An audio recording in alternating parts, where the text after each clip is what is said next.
बिहार में रुपौली विधानसभा चुनाव के लिए मुकाबला काफी दिलचस्प हो गया है। सोमवार शाम को चुनाव प्रचार का दौर थम जाएगा। इसके बाद प्रत्याशी घर घर जाकर मतदाताओं से संपर्क कर सकेंगे। उपचुनाव में कुल 11 प्रत्याशी चुनावी मैदान में हैं। रुपौली में 61,000 से अधिक युवा मतदाताओं की भूमिका काफी महत्वपूर्ण होने वाली है। युवाओं का जिसे समर्थन मिलेगा उसकी ही जीत होगी। वहीं चुनाव प्रचार के अंतिम दौर में कई सियासी समीकरण भी बदल गए हैं। बिहार में पूर्णिया जिले की रुपौली विधानसभा उपचुनाव को लेकर चुनाव प्रचार में एनडीए और महागठबंधन के नेताओं ने पूरी ताकत झोंक दी है। उपचुनाव में सीएम नीतीश और निर्दलीय सांसद पप्पू यादव की प्रतिष्ठा भी दांव पर लगी है। वहीं चुनाव प्रचार के अंतिम सोमवार को जदयू प्रत्याशी कलाधार मंडल और आरजेडी की बीमा भारती की ओर से एनडीए और इंडिया अलायंस के नेताओं कार्यकर्ताओं ने अपनी पूरी ताकत झोंक दी।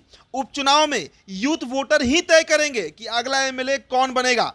वहीं चुनाव प्रचार के अंतिम दौर में जहां सीएम नीतीश ने जदयू प्रत्याशी के पक्ष में जनसभा को संबोधित करते हुए बीमा भारती पर निशाना साधा था, वहीं निर्दलीय सांसद पप्पू यादव की ओर से बीमा भारती को समर्थन दिए जाने से आरजेडी प्रत्याशी को बड़ी राहत मिली है। चुनाव प्रचार का शोर सोमवार को थम जाएगा। देखिए, चुनाव प्रचार के अंतिम दिन आरजेडी प्रत्याशी के पक्ष में तेजस्वी यादव की जनसभा को संबोधित करेंगे। इससे पहले कई केंद्रीय मंत्रियों ने एनडीए प्रत्याशी के पक्ष में चुनावी सभा को संबोधित किया। रविवार को केंद्रीय मंत्री जीतन राम मांझी और चिराग पासवान ने ओरलाहा, भवानीपुर और टीकापट्टी में चुनावी सभा को संबोधित किया। आपको बताएं कि इस अवसर पर चिराग पासवान ने राजद नेता तेजस्वी यादव के केंद्र में एनडीए सरकार के जल्द गिरने पर निशाना साधते हुए कहा है कि पीएम मोदी के नेतृत्व में एनडीए सरकार मजबूती से काम कर रही है।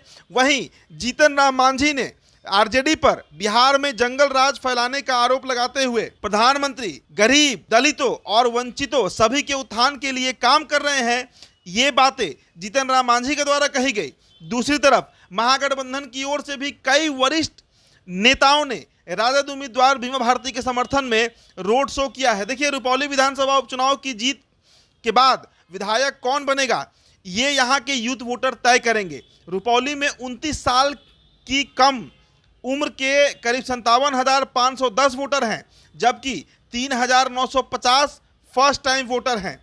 युवा वोटरों में चुनाव को लेकर खासा उत्साह दिख रहा है और रुपौली में कुल 3,13,645 वोटर हैं, जिसमें 1,51,295 महिला वोटर शामिल हैं। महिला वोटर की भी चुनाव में अहम भूमिका होगी। तो रुपौली में 10 जुलाई को मतदान होना है, जबकि मतगणना 13 जुलाई को होगी। तो उपचुनाव में 11 प्रत्याशी चुनाव लड़ रहे हैं। जदयू ने चुनावी मैदान में कलाधार प्रसाद मंडल को चुनावी मैदान में उतारा है, जबकि आरजेडी की तरफ से बीमा भारती चुनाव लड़ रही हैं।